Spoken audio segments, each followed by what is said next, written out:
Mohon dukungannya untuk channel ini terus berkembang dengan cara subscribe, nyalakan tombol notifikasi. Terima kasih. Tuhan Yesus memberkati. Matius pasal 26. Pemberitahuan keempat tentang penderitaan Yesus. Rencana untuk membunuh Yesus.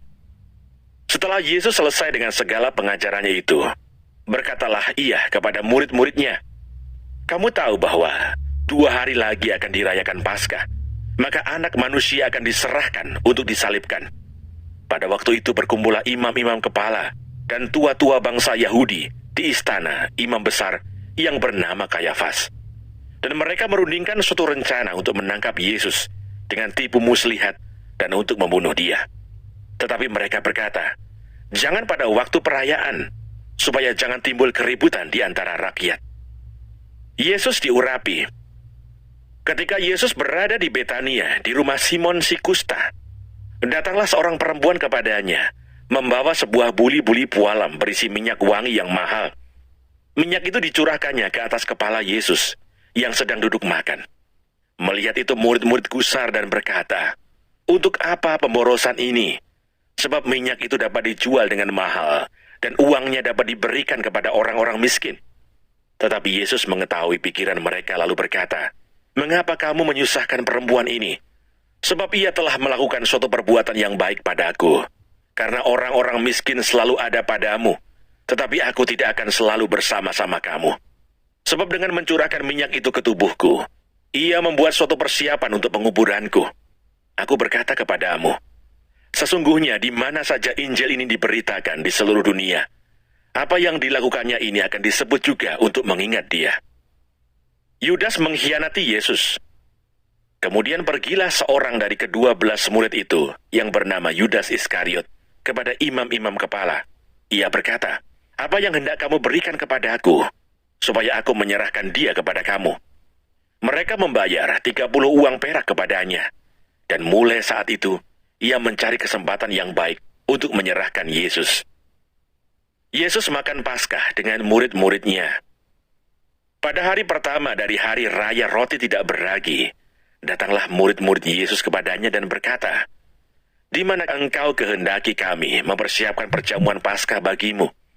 Jawab Yesus, 'Pergilah ke kota kepada si Anu, dan katakan kepadanya, pesan guru, waktuku hampir tiba, di dalam rumah mula, aku mau merayakan Paskah bersama-sama dengan murid-muridku.' Lalu murid-muridnya melakukan seperti yang ditugaskan Yesus kepada mereka dan mempersiapkan Paskah. Setelah hari malam, Yesus duduk makan bersama-sama dengan ke-12 murid itu. Dan ketika mereka sedang makan, ia berkata, 'Aku berkata kepadamu, sesungguhnya seorang di antara kamu akan menyerahkan aku.' Dan dengan hati yang sangat sedih, berkatalah mereka seorang demi seorang kepadanya, 'Bukan aku ya Tuhan.' Ia menjawab, 'Dia yang bersama-sama dengan aku mencelupkan tangannya ke dalam pinggan ini, dialah yang akan menyerahkan aku. Anak Manusia memang akan pergi sesuai dengan yang ada tertulis tentang dia. Akan tetapi celakalah orang yang olehnya Anak Manusia itu diserahkan. Adalah lebih baik bagi orang itu sekiranya ia tidak dilahirkan.' Yudas yang hendak menyerahkan dia itu menjawab katanya, 'Bukan aku ya Rabi.' Kata Yesus kepadanya, 'Engkau telah mengatakannya.' Penetapan perjamuan malam. Dan ketika mereka sedang makan, Yesus mengambil roti, mengucap berkat, memecah-mecahkannya, lalu memberikannya kepada murid-muridnya dan berkata, 'Ambillah, makanlah, inilah tubuhku.' Sesudah itu ia mengambil cawan, mengucap syukur, lalu memberikannya kepada mereka dan berkata, 'Minumlah kamu semua dari cawan ini. Sebab inilah darahku, darah perjanjian, yang ditumpahkan bagi banyak orang untuk pengampunan dosa. Akan tetapi aku berkata kepadamu, mulai dari sekarang aku tidak akan minum lagi hasil pokok anggur ini sampai pada hari aku meminumnya, yaitu yang baru, bersama-sama dengan kamu dalam kerajaan Bapakku.' Petrus akan menyangkal Yesus. Sesudah menyanyikan nyanyian pujian, pergilah Yesus dan murid-muridnya ke Bukit Zaitun. Maka berkatalah Yesus kepada mereka, 'Malam ini kamu semua akan tergoncang imanmu karena aku. Sebab ada tertulis, aku akan membunuh gembala, dan kawanan domba itu akan tercerai-berai. Akan tetapi, sesudah aku bangkit, aku akan mendahului kamu ke Galilea." Petrus menjawabnya, "Biarpun mereka semua terguncang imannya karena engkau, aku sekali-kali tidak." Yesus berkata kepadanya, "Aku berkata kepadamu, sesungguhnya malam ini, sebelum ayam berkokok, engkau telah menyangkal aku 3 kali." Kata Petrus kepadanya, "Sekalipun aku harus mati bersama-sama engkau, aku tak akan menyangkal engkau." Semua murid yang lain pun berkata demikian juga. Di Taman Getsemani, maka sampailah Yesus bersama-sama murid-muridnya ke suatu tempat yang bernama Getsemani. Lalu ia berkata kepada murid-muridnya, "Duduklah di sini, sementara aku pergi ke sana untuk berdoa." Dan ia membawa Petrus dan kedua anak Zebedeus sertanya. Maka mulailah ia merasa sedih dan gentar. Lalu katanya kepada mereka, "Hatiku sangat sedih, seperti mau mati rasanya. Tinggallah di sini dan berjaga-jagalah dengan aku." Maka ia maju sedikit, lalu sujud dan berdoa katanya, "Ya Bapakku, jikalau sekiranya mungkin, biarlah cawan ini lalu daripadaku. Tetapi janganlah seperti yang ku kehendaki, melainkan seperti yang engkau kehendaki." Setelah itu ia kembali kepada murid-muridnya itu dan mendapati mereka sedang tidur. Dan ia berkata kepada Petrus, "Tidakkah kamu sanggup berjaga-jaga 1 jam dengan aku? Berjaga-jagalah dan berdoalah, supaya kamu jangan jatuh ke dalam pencobaan. Roh memang penurut tetapi daging lemah."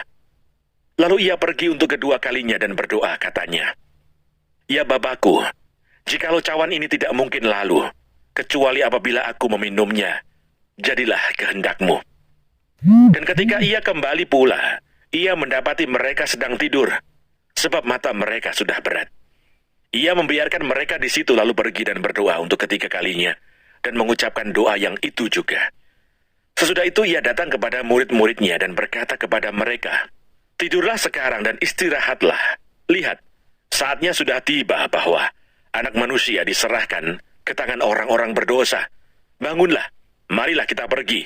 Dia yang menyerahkan aku sudah dekat." Yesus ditangkap. Waktu Yesus masih berbicara, datanglah Yudas, salah seorang dari ke-12 murid itu, dan bersama-sama dia, serombongan besar orang yang membawa pedang dan pentung, disuruh oleh imam-imam kepala dan tua-tua bangsa Yahudi. Orang yang menyerahkan dia telah memberitahukan tanda ini kepada mereka. "Orang yang akan kucium itulah dia, tangkaplah dia." Dan segera ia maju mendapatkan Yesus dan berkata, "Salam Rabi," lalu mencium dia. Tetapi Yesus berkata kepadanya, "Hai teman, untuk itukah engkau datang?" Maka majulah mereka memegang Yesus dan menangkapnya. Tetapi seorang dari mereka yang menyertai Yesus mengulurkan tangannya, menghunus pedangnya, dan menetakkannya kepada hamba imam besar, sehingga putus telinganya. Maka kata Yesus kepadanya, "Masukkan pedang itu kembali ke dalam sarungnya, sebab barang siapa menggunakan pedang akan binasa oleh pedang. Atau kau sangka bahwa aku tidak dapat berseru kepada Bapakku, supaya ia segera mengirim lebih dari 12 pasukan malaikat membantu aku? Jika begitu, bagaimanakah akan digenapi yang tertulis dalam kitab suci yang mengatakan bahwa harus terjadi demikian?" Pada saat itu Yesus berkata kepada orang banyak, "Sangkamu aku ini penyamun, maka kamu datang lengkap dengan pedang dan pentung untuk menangkap aku. Padahal tiap-tiap hari aku duduk mengajar di bait Allah, dan kamu tidak menangkap aku. Akan tetapi semua ini terjadi supaya genap yang ada tertulis dalam kitab nabi-nabi." Lalu semua murid itu meninggalkan dia dan melarikan diri. Yesus di hadapan mahkamah agama. Sesudah mereka menangkap Yesus, mereka membawanya menghadap Kayafas imam besar. Di situ telah berkumpul ahli-ahli Taurat dan tua-tua, dan Petrus mengikuti dia dari jauh sampai ke halaman imam besar. Dan setelah masuk ke dalam, ia duduk di antara pengawal-pengawal untuk melihat kesudahan perkara itu. Imam-imam kepala, malah seluruh mahkamah agama, mencari kesaksian palsu terhadap Yesus, supaya ia dapat dihukum mati. Tetapi mereka tidak memperolehnya, walaupun tampil banyak saksi dusta. Tetapi akhirnya tampillah 2 orang yang mengatakan, "Orang ini berkata, aku dapat merubuhkan bait Allah dan membangunnya kembali dalam 3 hari.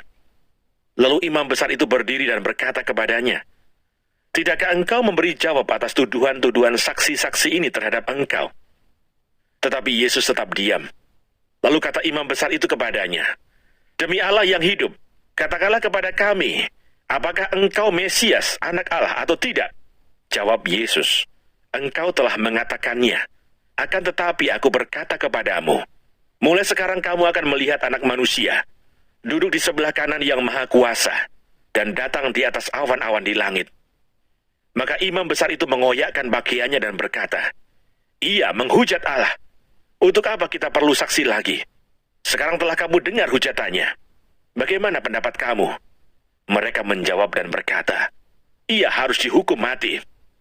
Lalu mereka meludahi mukanya dan meninjunya.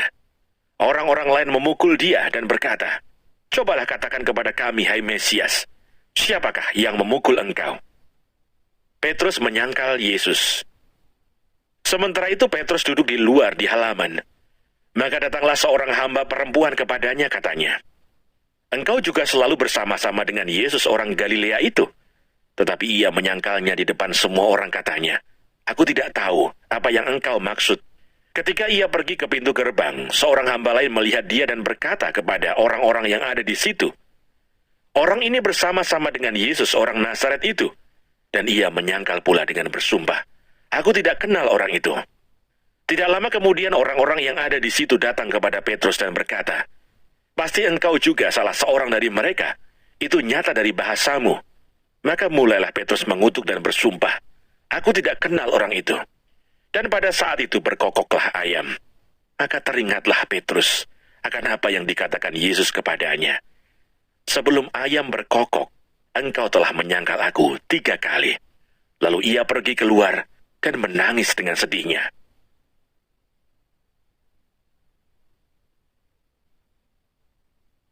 Matius pasal 27.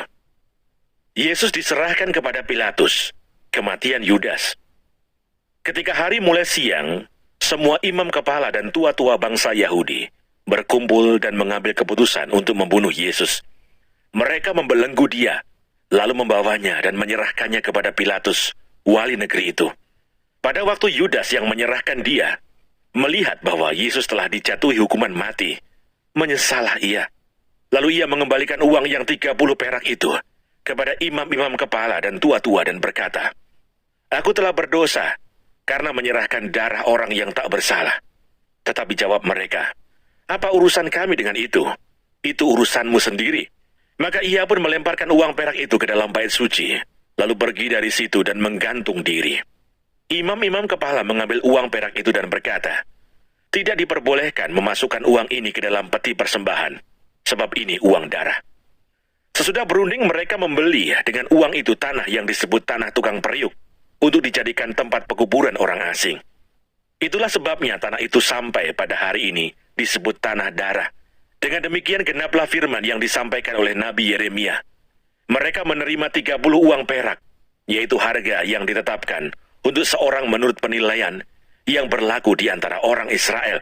Dan mereka memberikan uang itu untuk tanah tukang periuk, seperti yang dipesankan Tuhan kepadaku. Yesus di hadapan Pilatus. Lalu Yesus dihadapkan kepada wali negeri, dan wali negeri bertanya kepadanya, "Engkaukah raja orang Yahudi?" Jawab Yesus, "Engkau sendiri mengatakannya." Tetapi atas tuduhan yang diajukan imam-imam kepala dan tua-tua terhadap dia, ia tidak memberi jawab apapun. Maka Pilatus berkata kepadanya, "Tidakkah engkau dengar betapa banyaknya tuduhan saksi-saksi ini terhadap engkau?" Tetapi ia tidak menjawab suatu kata pun, sehingga wali negeri itu sangat heran. Telah menjadi kebiasaan bagi wali negeri untuk membebaskan satu orang hukuman pada tiap-tiap hari raya itu atas pilihan orang banyak. Dan pada waktu itu, ada dalam penjara seorang yang terkenal kejahatannya, yang bernama Yesus Barabas. Karena mereka sudah berkumpul di sana, Pilatus berkata kepada mereka, "Siapa yang kamu kehendaki kubebaskan bagimu? Yesus Barabas atau Yesus yang disebut Kristus?" Ia memang mengetahui bahwa mereka telah menyerahkan Yesus karena dengki. Ketika Pilatus sedang duduk di kursi pengadilan, istrinya mengirim pesan kepadanya, "Jangan engkau mencampuri perkara orang benar itu, sebab karena dia aku sangat menderita dalam mimpi tadi malam." Tetapi oleh hasutan imam-imam kepala dan tua-tua, orang banyak bertekad untuk meminta supaya Barabas dibebaskan dan Yesus dihukum mati. Wali negeri menjawab dan berkata kepada mereka, "Siapa di antara kedua orang itu yang kamu kehendaki, kubebaskan bagimu?" Kata mereka, "Barabas." Kata Pilatus kepada mereka, "Jika begitu, apakah yang harus kuperbuat dengan Yesus yang disebut Kristus?" Mereka semua berseru, "Ia harus disalibkan." Katanya, "Tetapi kejahatan apakah yang telah dilakukannya?" Namun mereka makin keras berteriak, "Ia harus disalibkan." Ketika Pilatus melihat bahwa segala usaha akan sia-sia, malah sudah mulai timbul kekacauan, ia mengambil air dan membasuh tangannya di hadapan orang banyak dan berkata, "Aku tidak bersalah terhadap darah orang ini. Itu urusan kamu sendiri."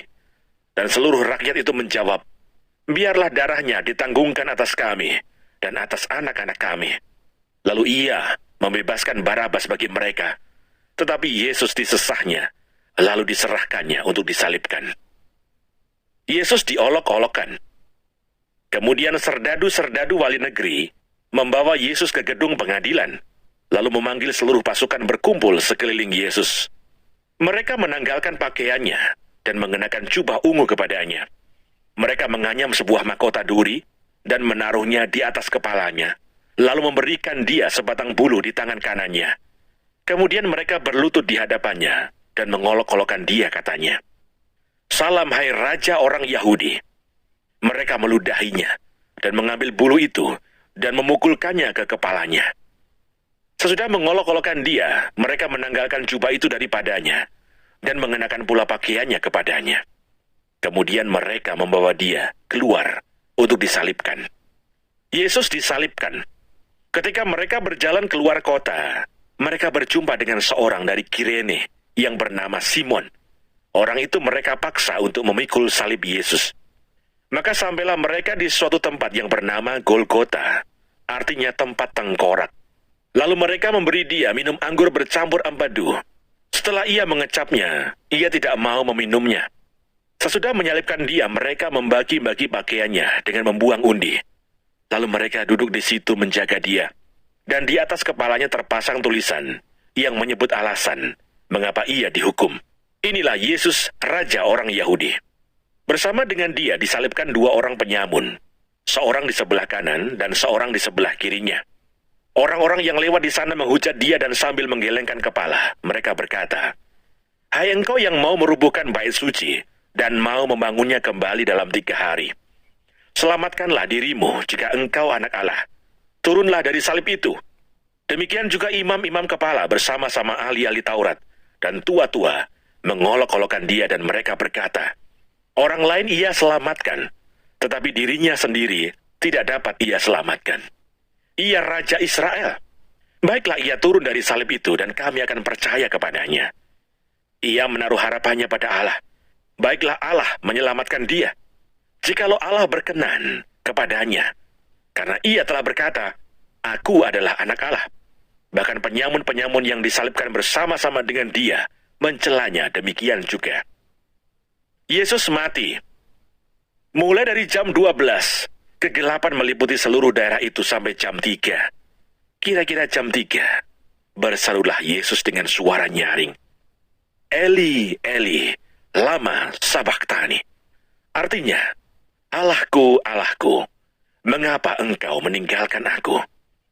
Mendengar itu beberapa orang yang berdiri di situ berkata, "Ia memanggil Elia." Dan segeralah datang seorang dari mereka. Ia mengambil bunga karang, mencelupkannya ke dalam anggur asam, lalu mencucukkannya pada sebatang bulu dan memberi Yesus minum. Tetapi orang-orang lain berkata, "Jangan, baiklah kita lihat, apakah Elia datang untuk menyelamatkan dia."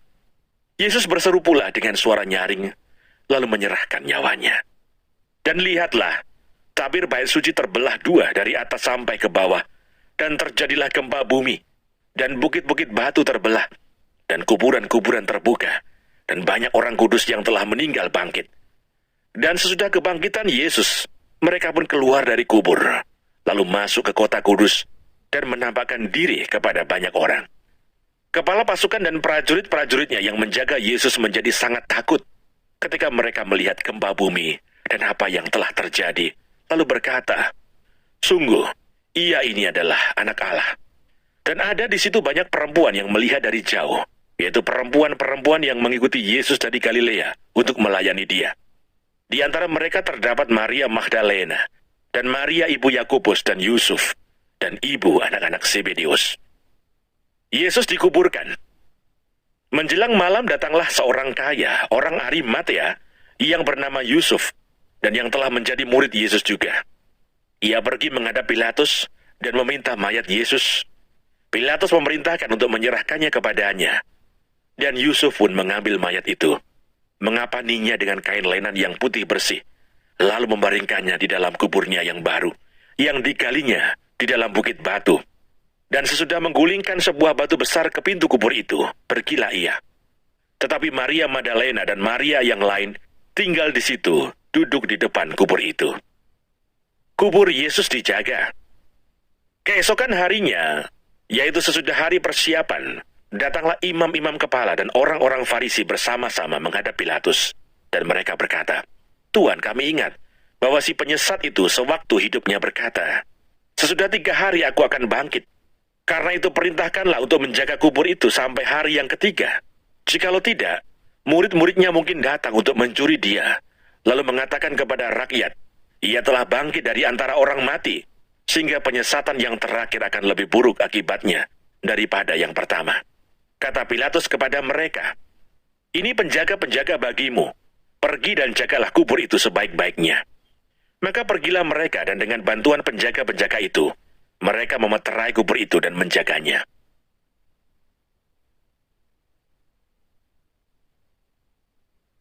Matius pasal 28. Kebangkitan Yesus. Setelah hari Sabat lewat, menjelang menyingsingnya fajar pada hari pertama minggu itu, pergilah Maria Magdalena dan Maria yang lain menengok kubur itu. Maka terjadilah gempa bumi yang hebat, sebab seorang malaikat Tuhan turun dari langit dan datang ke batu itu, dan menggulingkannya, lalu duduk di atasnya. Wajahnya bagikan kilat dan pakaiannya putih bagikan salju. Dan penjaga-penjaga itu gentar ketakutan, dan menjadi seperti orang-orang mati. Akan tetapi malaikat itu berkata kepada perempuan-perempuan itu, "Janganlah kamu takut, sebab aku tahu kamu mencari Yesus yang disalibkan itu. Ia tidak ada di sini, sebab ia telah bangkit, sama seperti yang telah dikatakannya. Mari, lihatlah tempat ia berbaring. Dan segeralah pergi dan katakanlah kepada murid-muridnya bahwa ia telah bangkit dari antara orang mati. Ia mendahului kamu ke Galilea. Di sana kamu akan melihat dia. Sesungguhnya aku telah mengatakannya kepadamu." Mereka segera pergi dari kubur itu dengan takut dan dengan sukacita yang besar, dan berlari cepat-cepat untuk memberitahukannya kepada murid-murid Yesus. Tiba-tiba Yesus berjumpa dengan mereka dan berkata, "Salam bagimu." Mereka mendekatinya dan memeluk kakinya serta menyembahnya. Maka kata Yesus kepada mereka, "Jangan takut, pergi dan katakanlah kepada saudara-saudaraku, supaya mereka pergi ke Galilea, dan di sanalah mereka akan melihat aku." Dusta Mahkamah Agama. Ketika mereka di tengah jalan, datanglah beberapa orang dari penjaga itu ke kota, dan memberitahukan segala yang terjadi itu kepada imam-imam kepala. Dan sesudah berunding dengan tua-tua, mereka mengambil keputusan lalu memberikan sejumlah besar uang kepada serdadu-serdadu itu, dan berkata, "Kamu harus mengatakan bahwa murid-muridnya datang malam-malam dan mencurinya ketika kamu sedang tidur. Dan apabila hal ini kedengaran oleh wali negeri, kami akan berbicara dengan dia, sehingga kamu tidak beroleh kesulitan apa-apa." Mereka menerima uang itu dan berbuat seperti yang dipesankan kepada mereka. Dan cerita ini tersiar di antara orang Yahudi sampai sekarang ini. Perintah untuk memberitakan Injil. Dan ke-11 murid itu berangkat ke Galilea, ke bukit yang telah ditunjukkan Yesus kepada mereka. Ketika melihat dia, mereka menyembahnya. Tetapi beberapa orang ragu-ragu. Yesus mendekati mereka dan berkata, "Kepadaku telah diberikan segala kuasa di sorga dan di bumi. Karena itu pergilah, jadikanlah semua bangsa muridku, dan baptislah mereka dalam nama Bapa dan Anak dan Roh Kudus, dan ajarlah mereka melakukan segala sesuatu yang telah kuperintahkan kepadamu. Dan ketahuilah, aku menyertai kamu senantiasa sampai kepada akhir zaman.